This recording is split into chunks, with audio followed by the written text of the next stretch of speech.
Seize the ship. If any pressure comes from central government, we'll see. ఈ word నిన్న నుండి trending అవుతుంది. Pawan Kalyan fans edit చేసి స్టేటస్లు ట్వీట్లు పెడుతున్నారు.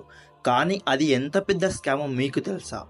దానివల్ల ప్రభుత్వానికి ఎన్ని వేల కోట్లు నష్టమో మీకు తెలుసా? అసలు ఈ బియ్యం మాఫియా ఏంటి, దానివల్ల ప్రభుత్వానికి వచ్చే నష్టం ఏంటి, ఈ స్కామ్ ని ఎలా చేస్తారు, కంప్లీట్ గా ఈ వీడియోలో డిస్కస్ చేద్దాం. వీడియోలోకి వెళ్లే ముందు వీడియోకి లైక్ చేసి ఛానల్ ని సబ్స్క్రైబ్ చేసుకోండి. ఈ స్కామ్ స్టార్ట్ అయ్యేది ప్రభుత్వం పంచే రేషన్ బియ్యం నుండి.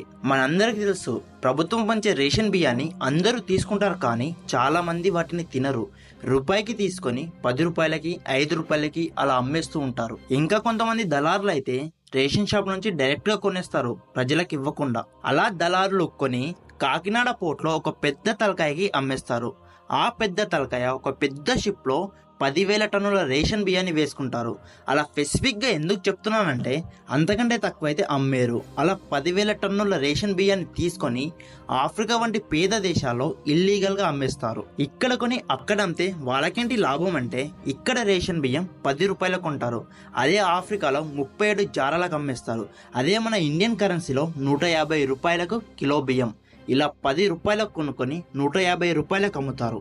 ఇది కేవలం 1 కిలోకి మాత్రమే. క్వింటాల్కి 15,000, టన్నుకి 1,50,000. ఇలా 10,000 టన్నులకి దాదాపు 150 కోట్లు. ఈ 150 కోట్లు కేవలం ఒక్కసారి దొరికిన ఒక్క షిప్ లో ఉన్న రేషన్ బియ్యం స్కామ్ వాల్యూ అంతే.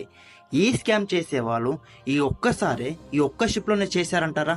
ఆలోచించండి. ఇది ఎగ్జాక్ట్ ఫిగర్ అయితే కాదు, కానీ అజ్యూమ్ చేసుకొని 10 షిప్లలో ఇయర్ కి కేవలం 10 సార్లు స్కామ్ చేసినా కానీ మొత్తం 100 లోడ్లు.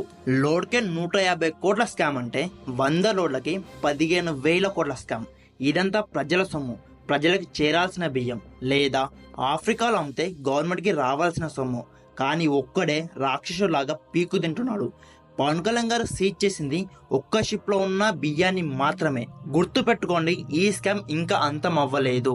ఎప్పుడైతే ప్రజలు తినుమనిచ్చిన రేషన్ బియ్యాన్ని అమ్మడం ఆపేస్తారో ఈ స్కామ్ అప్పుడు అంతం అవుతుంది. కానీ పవన్ కళ్యాణ్ గారు షిప్లను సీజ్ చేసినా, అరెస్ట్ చేసినా ఈ స్కామ్ అంతం అవ్వదు. జనాలు మారితేనే ఈ స్కామ్ అంతం అవుతుంది.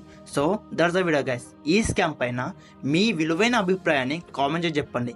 ఈ వీడియో కనుక నచ్చితే ఈ వీడియో ఒక లైక్ చేసి ఇలాంటి మరిన్ని మంచి వీడియోస్ కోసం మన ఛానల్ని సబ్స్క్రైబ్ చేసుకోండి. మళ్ళీ వీడియోలో మళ్ళీ కలుద్దాం. అందరికీ టాటా, బై బై, సెలవు.